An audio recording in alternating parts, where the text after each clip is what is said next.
Hai, selamat datang kembali di podcast Bacot BK. Setelah kemarin kita membahas tentang beberapa persepsi salah tentang BK, hari ini aku cuma mau sharing pengalaman PPL aku alias praktek ngajar di salah satu SMP, dimana pas aku praktek ini yang menariknya adalah aku jurusan BK, tapi aku praktek PPL di sekolah yang gak ada jam BK-nya. Jadi harus gimana dah tuh. Jadi menurut aku kayaknya pengalaman ini seru juga kalau diceritain ke kalian, supaya ini bisa jadi pelajaran juga, atau kita bisa saling bertukar pikiran atau saling sharing. Jadi aku itu praktek ngajar itu di semester 7, dan aku prakteknya itu di luar daerah alias di luar dari tempat aku. Jadi untuk ke sekolah itu aku mesti naik speed atau naik kapal sekitar 1 jam. Jadi aku merantau selama PPL. Aku merantau jauh dari rumah itu sekitar 3,5 bulan. 3,5 bulan kalau nggak salah, ya pas di 3,5 bulan. Nah, jadi aku itu praktek ngajar di sebuah SMP negeri. Awalnya sih pas datang, ini SMP-nya bagus, ini negeri, kelihatan udah maju juga, pasti adalah guru BK-nya. Begitu masuk, perkenalan dengan kepala sekolah, ketemu dengan guru BK yang bakal nanti jadi guru pamong, cerita-cerita, dan aku baru tahu ternyata di sekolah itu ada guru BK-nya tapi tidak ada jam mengajar BK. Jadi aku langsung mikir dong, ini terus gimana kalau mau ngasih layanan, gimana kalau mau ngasih informasi ke siswa. Dan yang uniknya lagi, di sana itu guru BK ada 2, laki-laki 1, perempuan 1. Tapi mereka justru dikasih bukan dikasih beban ya namanya, dikasih tugas untuk mengajar mata pelajaran. Guru BK yang laki-laki tugasnya mengajar kesenian, sedangkan guru BK yang perempuan tugasnya mengajar tata boga, yang masak-masak gitulah, nanti siswanya suruh masak-masak.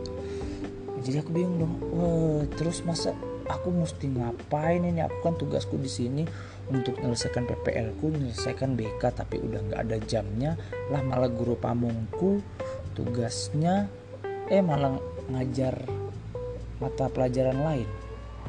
Sumpah itu pusing dan bingung harus gimana. Dan aku itu kena guru pamong yang laki-laki, dimana dia ngajar kesenian. Jadi aku ngobrol, tanya kira-kira masalah di sekolah ini kebanyakan apa, terus bagaimana kita ngasih layanan karena kita nggak ada jamnya. Dan akhirnya kemarin itu kami bahas sama-sama di minggu pertama itu aku masuk ke kelas-kelas yang bapak ini ajar. Aku perkenalan ke setiap kelas, kalau jelaskan kalau aku ini adalah mahasiswa universitas yang praktek di sini dari jurusan BK, terus perkenalin BK itu apa.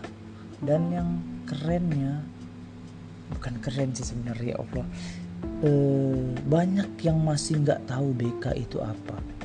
Banyak, padahal di sana ada guru BK-nya, cuma mungkin guru BK-nya itu di sana mereka sudah melaksanakan layanan segala macam, cuma untuk menjelaskan BK siswa itu nggak bisa. Jadi aku jelaskan ulang apa itu BK, terus tugas-tugasnya ngapain, manfaatnya apa, yang kayak gitu-gitulah dasar-dasarnya. Dan akhirnya mereka mulai tertarik dengan BK. Nah tapi aku sudah kenalan deh, anggaplah sudah kenalan sama semua kelas. Terus aku tanya bapaknya, Pak gimana Pak kalau saya mau ngasih layanan? Dia bilang bisa di saat ada kelas yang jam kosong atau gurunya nggak masuk. Jadi kalau kita mau ngasih layanan kita harus nunggu misalnya ada kelas 9A pelajaran IPS, gurunya nggak masuk atau izin atau sakit gitu, kita bisa masuk ke kelasnya, kita bisa ngasih layanan. Nah kalau gitu sih aku oke aja lah, nggak masalah, toh kita juga ngeliatin setiap hari kelas mana yang kosong bisa kita masukin. Dan ternyata aku sebagai mahasiswa PPL juga bukan dituntut sih, kita menyesuaikan diri juga. Akhirnya aku selalu ngikut guru pamongku ini ngajar. Dia ngajar kesenian, aku ikut. Nanti setelah dia ngajar setengah jam, aku ngasih layanan. Jadi itu aku akalin kayak gitu sama guru pamongku supaya aku bisa masuk ke kelas dan ngasih layanan. Jadi secara nggak langsung juga aku ikut ngajar kesenian juga. Aku pelajari dari awal apa itu tangga nada, terus aku pelajari juga alat-alat musik. Jadi menurut aku kayaknya mahasiswa PPL itu memang harus bisa menyesuaikan kondisi, apalagi BK ya yang nggak ada jam. Ada pelajaran IPS kosong, kalian kadang dituntut harus bisa ngajar IPS, bisa ngajar apalagi IPA ada kosong. Terus kalian PPL kelihatan nganggur cuma duduk-duduk, pasti dia percaya kalau itu mahasiswa pasti diandalkan banget. Jadi kalian itu pasti disuruh masuk ke situ, masuk ke kelas ngajar. Nah, jadi apa ya mahasiswa PPL itu ya seru tapi capek. Sumpah itu capek banget. Jadi kondisinya itu di satu sisi kita dituntut untuk mengajar mata pelajaran lain, namanya mahasiswa pasti juga diandalkan untuk itu, namanya PPL. Dan apalagi BK yang seperti aku jelaskan tadi nggak ada jam BK-nya, guru pamongnya juga ngajar mata pelajaran lain, jadi kita harus ngikut. Di satu sisi lagi aku harus ngejar laporan PPL ku, dimana di laporan PPL itu harus minimal ngasih layanan informasi berapa kali, bimbingan klasikal berapa kali, bimbingan kelompok berapa kali. Jadi aku harus ngejar dua-duanya itu. Sumpah itu pusing, enggak juga stres sih ya, pusing lah, banyak banget tuntutan. Jadi PPL emang menurutku berat sih, enggak juga berat, tergantung kalian. Kok menurut aku ya lumayan lah, apalagi harus bangun pagi setiap hari jam 7 bro, harus sudah di sekolah.